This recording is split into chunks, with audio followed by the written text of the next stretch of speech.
उपस्थित मेहमानगण, हमारी माताएं, इस कार्यक्रम में उपस्थित सभी बूढ़े बुजुर्गों, नौजवान दोस्तों, बच्चों, अभी आप लोगों ने हमारे पुत्र के समान बुद्धि प्रकाश जी को सुना और उन्होंने काफी सारी बातें आप लोगों को बता दी हैं। क्योंकि समय बहुत हो चुका है और हमारे बुद्धि सोसाइटी ऑफ इंडिया के हमारे प्रदेश के अध्यक्ष और उपाध्यक्ष सचिव जो मंच की शोभा बढ़ा रहे हैं और हमारे तमाम यहाँ बैठे हैं जो हमसे ज्यादा बुद्धिजीवी हैं, विचारक है, अपना विचार देते। मैं अपनी बात नहीं रखना चाहता, लेकिन संचालक जी जो हमारे बुद्धि सोसाइटी ऑफ इंडिया के मंडल अध्यक्ष है, इनके जो कि संचालन करता है, अगर आपको मौका दे तो उस मौके का लाभ उठाना चाहिए।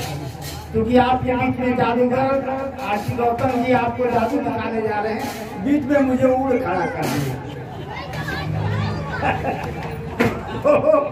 देखिए हमारी बहनें माताएं बैठी हुई हैं और हम बाबा साहब डॉक्टर भीमराव अम्बेडकर की जयंती और साथ में सम्राट अशोक की जयंती मना रहे हैं और भगवान बुद्ध पर चर्चा कर रहे हैं। बातें बहुत कम समय है, तो इस नाते मैं एक ही बात कहूँगा कि बाबा साहब व्यक्ति नहीं विचार है।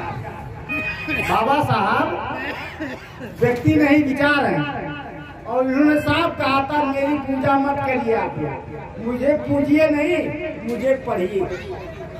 बाबा साहब ने कहा कि मुझे पूजिए नहीं, मुझे मेरी पूजा मत करिए, मुझे पढ़िए। माता और बहनों, आपकी जिम्मेदारी ज्यादा। तिलक राम गौतम इस बनकटी गांव जैसे दूर इलाके से निकल करके गए और दरोगा होकर के लौटे, दरोगा होकर के लौटे, सिपाही बन के गए, विद्यार्थी रहे हॉस्टल में और वही सिपाही हो गए, फिर दरोगा हो गए। तो अगर पढ़े लिखे न होते तो ये दरोगा होते। तो आप माताओं की जिम्मेदारी ज्यादा।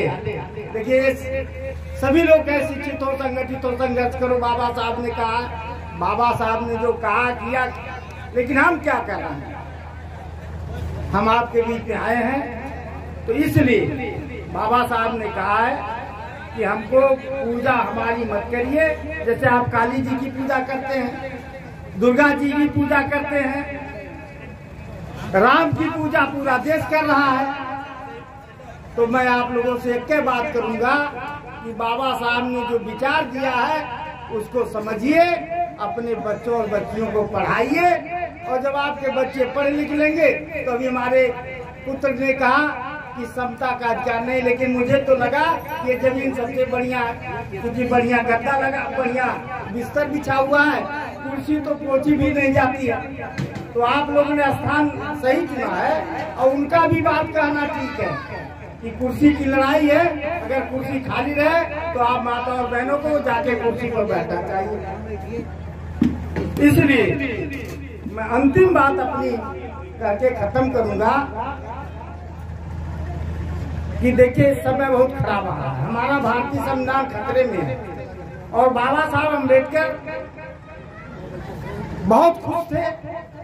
पंडित जवाहरलाल नेहरू ने कहा कि आज तक तो आप बहुत दुखी रहते थे, हमेशा आप रोते थे, लेकिन क्या कारण है कि आज आप बहुत खुश हैं? आज बहुत आप खुश हैं। तो बाबा साहब ने कहा था कि आज मैं इसलिए खुश हूँ क्योंकि आज हमने वो अधिकार हमको मिल गया जिसके लिए मैं बहुत दुखी रहा करता था। उन्होंने कहा क्या मिल गया? कहीं कि मैंने वो अधिकार ले लिया, वो अधिकार समाज को दे दिया जिस अधिकार के बल पर जो राजा रानी के पेट से पैदा होता था, अब राजा बेटी से पैदा होगा। ये अधिकार मैंने छीन लिया संविधान के माध्यम से, इसलिए आज मैं बहुत खुश हूँ। तो इसलिए बाबा साहब ने जो आपको सबसे बढ़िया अधिकार दिया है वो वोट का अधिकार है, जिस वोट से आप ये राजा जो है रानी के पेट से नहीं, अब आप अपने पेटी से अपने वोट के अधिकार से राजा पैदा करेंगे। और इसीलिए आप लोग सतर्क होकर के आने वाले दिनों में उस अपने वोट का प्रयोग सोच समझ के करिएगा, जिससे आपका संविधान जो आज खतरे में है वो सुरक्षित हो जाए। आपका भविष्य, आपके बच्चे का भविष्य खतरे में है, वो सुरक्षित हो जाए। इन्हीं शब्दों के साथ आप लोग हमारी बातों को सुने। मैं आपके प्रति आभार प्रकट करता हूँ, आपको बहुत बहुत बधाई और धन्यवाद देता हूँ। इसी शब्दों के साथ भी वाणी पर विराम देता हूँ कि बातों ही बातों में विश्वास बदल जाता है। अंतिम लाइन कि बातों ही बातों में विश्वास बदल जाता है और रातों ही रातों में इतिहास बदल जाता है। अगर भरोसा हो अपनी भुजाओं पे तो भाव रह जाता है। इसलिए आप लोग अपनी बेटियों को ज्यादा पढ़ाइए।